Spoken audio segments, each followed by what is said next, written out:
Hello students, chapter 4 materials metal and non metal का ये second part है जो यहाँ से बाकी था। चलो स्टार्ट करते हैं। Now recall the activity of burning magnesium ribbon. The ash obtain on a burning magnesium ribbon is dissolve in water and tested for it acidic और बेसिक नेचर। अब जो स्टैंडर्ड 7th में आप लोगों ने पढ़ा था मैग्नीशियम रिबन, जिसमें ऑक्सीजन जब जाता है तो वो क्या होता है, एसिड में कन्वर्ट हो जाता है और उसको वाटर के अंदर मिक्स करके वाटर का टेस्ट करना था कि वाटर अभी एसिडिक है या तो फिर बेसिक नेचर में है। इज़ द सॉल्यूशन एसिडिक और basic? How do you ascertain this? अगर सॉल्यूशन एसिडिक है या तो फिर बेसिक है तो ये कैसे हुआ ये डिसाइड करना है, इसके बारे में स्टडी करनी है। You must have observe that the red litmus paper turn blue. आप लोग ने ऑब्जर्व किया होगा कि अगर एसिडिक होता है तो क्या होता है, जो रेड लिटमस पेपर होता है वो ब्लू कलर के अंदर कन्वर्ट हो जाता है। So oxide of magnesium it also basic in nature. अब मैग्नीशियम का जो ऑक्साइड होता है, जिसको मैग्नीशियम ऑक्साइड बोला जाता है, वो नेचर में बेसिक होता है। In generally metallic oxide are basic in nature.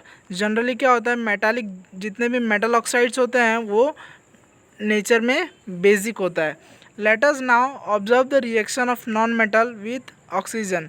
अब ऑब्जर्व करते हैं नॉन मेटल का रिएक्शन ऑक्सीजन के साथ करने पे क्या होता है। तो नेक्स्ट पेज पे आते हैं। The name of a product form in the reaction of sulphur and oxygen is sulphur dioxide. The name of a product form the reaction of sulphur and oxygen is sulphur dioxide. अब ये जो product का नाम दिया हुआ है यहाँ पे, सल्फ़र का और ऑक्सीजन का जब रिएक्शन कराया जाता है तो सल्फ़र डाइऑक्साइड गैस बनता है। When sulphur dioxide is dissolve in water sulphurous acid is form. अब वो सल्फ़र डाइऑक्साइड जो बना हुआ है वो अगर पानी के साथ मिक्स किया जाता है तो सल्फ्यूरस एसिड बनता है। This reaction can be given as follow. और वो जो रिएक्शन है वो नीचे दिया हुआ है। Sulphur dioxide SO2 plus water H2O gives sulfuric acid H2SO3. The sulfuric acid turn blue litmus paper red. अब जो एसिड होता है वो क्या होता है, ब्लू लिटमस पेपर को रेड में कन्वर्ट करता है। Generally oxides of non metal are acidic in nature. Generally क्या होता है, ऑक्साइड्स ऑफ नॉन मेटल का जो ऑक्साइड होता है वो नेचर में एसिडिक होता है। Recall the name of some of the laboratory acids and bases you have read in a class 6.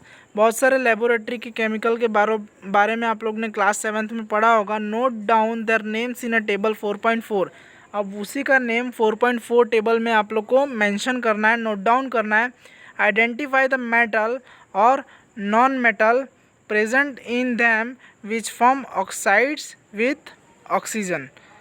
तो उसमें आइडेंटिफाई करना है लिखने के बाद मेटल और नॉन मेटल, और उसका ऑक्सीजन के साथ रिएक्ट करने पे कौन सा ऑक्साइड बनेगा वो। B, reaction with water.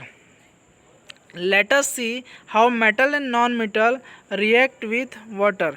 चलो देखते हैं मेटल और नॉन मेटल वाटर के साथ कैसे रिएक्ट करता है। You observe that sodium react vigorously with salt. अब आप लोग को पता होगा जो सोडियम होता है वो सॉल्ट के साथ वाटर के साथ रिएक्ट कर सकता है। Some other metals do not do so. अब जो बाकी के मेटल होते हैं वो रिएक्ट नहीं होते हैं। For example iron react with water slowly. अब जो आयरन होता है, लोखंड, वो पानी के साथ रिएक्ट करता है। जैसे कि मान लो कि खुले जगह पे अगर लोखंड पड़ा है, उस पर अगर पानी गिर रहा है तो तुरंत तो नहीं, लेकिन कुछ समय के बाद वो आयरन खराब हो जाएगा पूरी तरीके से। Generally non metal do not react with water, though they may be very reactive in air. Generally क्या होता है, नॉन मेटल जो होते हैं वो पानी के साथ रिएक्ट नहीं करते हैं। Such non metal are stored in water. For example phosphorus is a very reactive non metal. तो एग्जाम्पल में देख लो, फॉस्फोरस जो होता है वो एक बहुत रिएक्टिव नॉन मेटल कहलाता है। It catches fire if expose to the air. अगर उसको हवा के अंदर छोड़ दिया जाए तो आग को एब्जॉर्व कर लेता है, पकड़ लेता है। To prevent the contact of phosphorus with atmospheric oxygen. To prevent the contact of phosphorus with atmospheric oxygen. ठीक है, तो यहाँ पे क्या होता है, वो प्रिवेंट करता है फॉस्फोरस का फॉस्फोरस को डायरेक्ट कांटेक्ट नहीं होने देता है एटमॉस्फेरिक ऑक्सीजन से। It is stored in water. See, reaction with acid. Let us see how metal and non-metal behave with acid.